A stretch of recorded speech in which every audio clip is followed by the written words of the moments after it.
Welcome to Insights. I'm Eric. Thanks for stopping by today. We're going to do a little follow-up on cocoa here. Cocoa's been on the radar screen for quite some time. It's largely because of the energy build here, and we're going to talk about that in detail as this continues to get updated. But in general, the price trend itself is tripled down. It's been down for quite some time. It reset 6 days ago. It's still considered early, and it's producing a decent profit.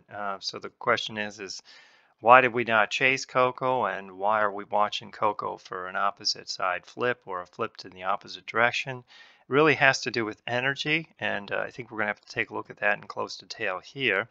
If you want to click on this link here, you're going to pull up a chart that's going to look similar to this right here, and you'll see that the energy build itself is 83 and 36. It's a pretty large spike. That means that it's pretty bullish. It's been bullish a few other times, at least 3 other times, when DI2 gets a lot higher. Most of those times it turns price, with one exception right here. You had these bullish energy builds and then price broke through. So that's why we have to be careful. We have to be careful that this one doesn't smash through, and you don't want to jump in too early. The path of least resistance is down because the primary trend is down. It's not a favorable primary trend because it wasn't set up by a bearish energy build of any magnitude. I guess you could say that it was set up here. So now you have which was way back here, but it took a while for this to flip down. This has only been down for 3 months, so right around here. So it is possible that the energy builds that were here were strong enough to knock this down and ram this all the way down to the ground here. So if you're short, back up in here and pulling this down, and this is now generating a support cup that would slow this down and possibly want to take some profits on. It is one of those setups where it's difficult because there hasn't been much room to get things going, and then as soon as the trend flips down, we have a large energy build. It's difficult to know exactly what to do. It's these types of setups that I would like to sit out. But in general, the energy build itself, since cocoa responds quite well to them, you can see almost every time that cocoa gets above 60, it turns, whether it's here. I didn't mark everyone, with a few exceptions of when it really does a cascade or waterfall decline. It is possible that we could be setting up one that could fall into this area. And if we look at the weekly reversals, the price is around here. There's a lot of resistance, a heavy band, red band below or above price right now. There's these regions right here which could catch it, but we could fall all the way down to this region. So we want to keep an eye on energy in particular, and probably sit this one out for if you're long and you've played the flip, then you're probably doing it correctly. If not, it's one that you want to sit out. Watch. There is potential that we can go down here. One of those, that potential is more likely to be realized if we do fall into this region down in here. The WA, which is a measure of participation, and this is where the concern lies if you are bullish right now, is that there's too much participation on the downside as price probes lower. If this was a quiet market ready to turn, this would be in the opposite direction. You can see a lot of times WA is really active when price is falling, and that's not a great thing.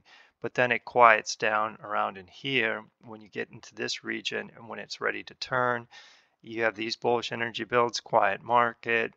This one needs to be down here, and that's something that we're just going to have to wait. So the path of least resistance is still probably down, but the energy build is growing. Probably within a month or two will be quite sizable. So there's kind of opposing forces here, and which one's going to win, we're not quite sure. Really the only play that's in the books that's acceptable is to following the primary trend down. It's been down for 3 months, 7%. That's not sizable yet, but it could be good enough. Was it set up by a decent sized energy build? Yeah, I guess it was. They're up in here, so this could go either way. Since I'm sitting watching on this one on the sidelines right now, I'm more interested in this. If I was long this position, I'd probably be taking some money off the table because this is a pretty sizable energy build, even though I don't think the timing's right because of this right here. Just too high of a number. The pro and public index gives us a slightly different perspective. Here's price, here's the pros, and here's the public. The only thing we can take away from here is price breaks down to new relative lows. The Pro Index is holding, it hasn't broken below this swing low and is not tracking price and leading price.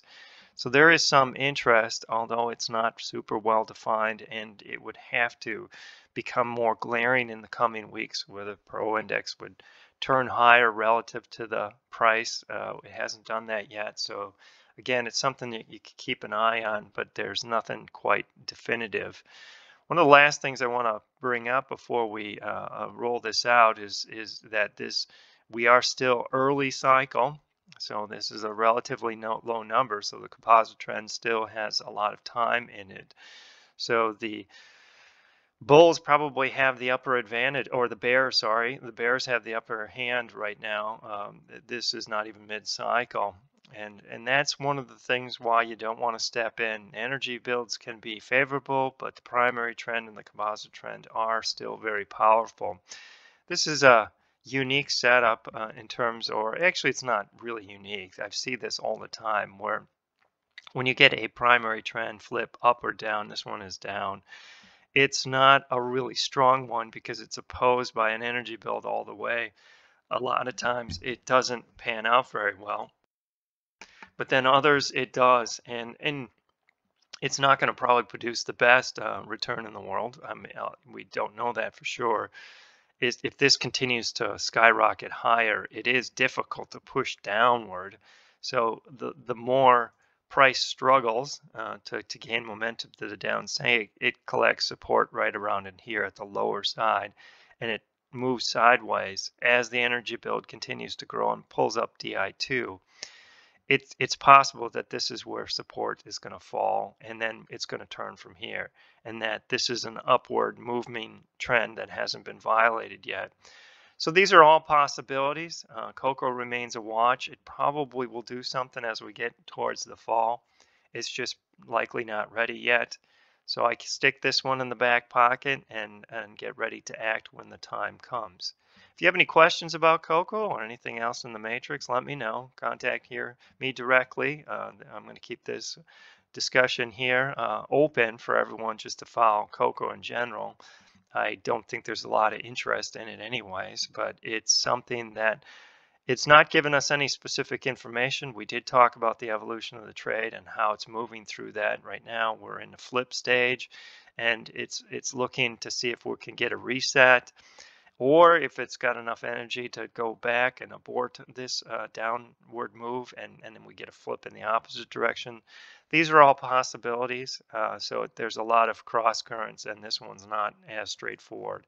But this discussion should prove useful for those who are looking on and saying, what is the evolution of the trade all about? So thanks for watching the video, and enjoy the rest of your weekend.